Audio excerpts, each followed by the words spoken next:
राजा हेमंत गड गौरी जनम भेल गौरी के जनम भेल शिवलेल अंगूरी धरा शिवलेल अंगूरी धरा अंगूरी पकड़ी शिव कहाँ नैन जाई छी यन कहाँ नैन जाई छी कहाँ देवन गौरी के बैसाई कहाँ देवन गौरी के बैसाई बसहा के पीठ शिव डोलिया फनौला निडोलिया फनौलन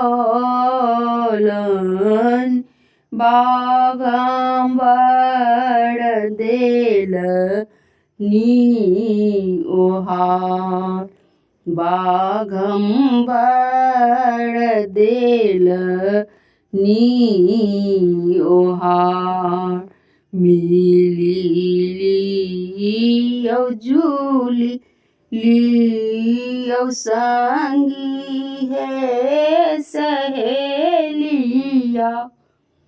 संगी है सहेलिया अब गौरी हेती बिरौन अब गौरी हेती बिरौन भानहि विद्यापति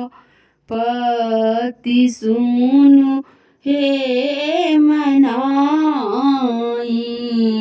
न सुनु हे मनाई इहोतिक जग व्यवहार इहोतिक जग व्यवहार राजा हेमंत गड गौरी के जनम भेल गौरी के जनम भेल शिवलेल